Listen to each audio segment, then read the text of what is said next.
কিছুই দেখো না, কিন্তু আমি মারি ঠিকই। ওয়েল অর্গানাইজড ভাবে করা ট্রাই করছে। আমি যদি গেমের ভিতরে একটা সিন ক্রিয়েট করে ফেলি, সেটা তো এড়ানো পসিবল হবে না। যে সামনে আসবে তাকেই বোল্ড করে ফেলবো। সিয়ামকে বোল্ড করতে পারলে পরে আল ফিল। প্র্যাকটিস তো অনেক ভালো জমে উঠেছে। It feels so good to see everyone. Actually অনেক ছোটোবেলায় আমাদের এটা খেলা হতো, অ্যান্ড বড় হওয়ার পর আসলে ওই সুযোগটা, ওই অপরচুনিটিটা আমরা কখনো পাইনি, ওই এনভায়রনমেন্টটা পাইনি। সো এরকম যে একটা সুন্দর গেম আমাদের জন্য অর্গানাইজ করা হচ্ছে, এটার জন্য অনেক অনেক thanks to CCl. And practice করে আরও ভালো লাগে। এখানে সব চেনা মুখ, অনেকের সাথে অনেকদিন পর পর দেখা হচ্ছে, কাজ করছি একসাথে। So it feels great. আমি এমনিতে একটুখানি কম ঘামি নর্মালি, মানে আমি অনেক গরম লাগলে পরেও আমি একটু কম ঘামি। অ্যান্ড তার উপরে হলো আমি ওই দমে এখনও প্র্যাকটিসটা করিনি, আমি টুকটাক করেছি। আর একটু পরে ঘাম ঝরা শুরু হবে আই গেস। আমাদের তো এখনও প্র্যাকটিস টাইম মাত্র শুরু হলো। আমরা তো একটু পর থেকে আরও ওয়ার্ম আপ করে আরও একজন একজন করে আমরা প্র্যাকটিস করছি, একবারে তো সবাই করতে পারবো না। সো আমি ওই জায়গায় একটু প্র্যাকটিস করে আসছি। এখানে আবার একজন একজন করে প্র্যাকটিস হচ্ছে, এটা ফ্রি হলে পরে আবার আমি নামবো। সো এভাবেই সিরিয়াল বাইক করতে। বল না ব্যাটিং কোনটা বেশি এনজয় করছেন? ব্যাটিং। একটাও তো দেখিনি 6 মারতে। তুমি কিছুই দেখো না, কিন্তু আমি মারি ঠিকই।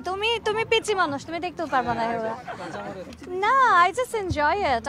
আমার ছোটবেলায় যেটা সবাই করি, যে ফ্যামিলির সাথে বা ফ্রেন্ডসদের সাথে যে খেলার ব্যাপারটা ছিল ওইটাই। এছাড়া ক্রিকেট ওইভাবে করে কখনো প্র্যাকটিস করা হয়নি। ক্রিকেটটা আমার একটু কম খেলা হয়েছে।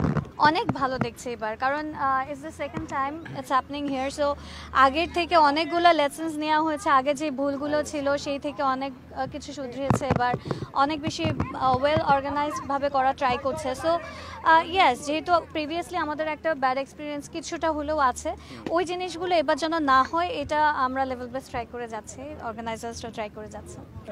এড়ানো যায় না কিছু জিনিস অন স্পট।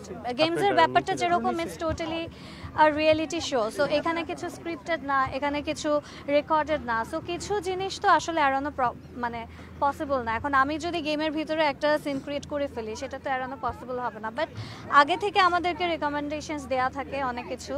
সো ওইটুকু যদি আমরা মেনটেন করে সবাই চলতে পারি, I think everything is gonna be fine. আমার তো ইচ্ছা যে সামনে আসবে তাকেই বোল্ড করে ফেলবো, আর যে বল মারবে সেটা দিয়ে 6 মারবো। পার্টিকুলারলি যে কারোরটা ইচ্ছা আছে এরকম নাই এখনো। বাট হ্যাঁ, এখানে তো অনেকেই খেলছে না এখন। এখানে সবচেয়ে বড় নায়ক আছে সিয়াম। সো সিয়ামকে বোল্ড করতে পারলে পরে আল ফিল। বাট আমাদের তো মেয়েদের সাথে ম্যাচ হচ্ছে, সো এটা পারবো না।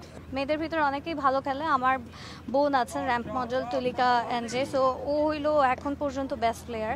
ওকে সবাই মোটামুটি একটু ভয়ও পাচ্ছে, অনেক মেয়েরাই।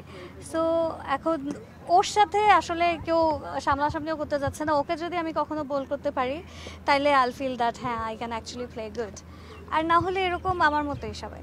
অবভিয়াসলি আমাদের দেশের একজনই অলরাউন্ডার আছেন। আমি ওনার পার্সোনাল লাইফ বাদ দিব, পলিটিক্যাল লাইফ বাদ দিয়ে যদি শুধু খেলায় আমি কনসেন্ট্রেট করি, it's always one and only Shakib Al Hasan. যখন আমাদের ওয়ার্ল্ড কাপ হয় তখন আমার পাপা ভাই আমরা সবাই মিলে ফ্যামিলি বসে বসে আমরা দেখি। স্পেশালি ইন্ডিয়া পাকিস্তান বাংলাদেশের ম্যাচ হলে পরে we are very into it. Apply করার মতো তো আসলে আমার ওই ব্যাপারটা নাই। বাট হ্যাঁ, দেখি যতটুকু অনেকটুকু পারি বুঝি, অতটুকুই এখানে ট্রাই করবো আর কি, যতটুকু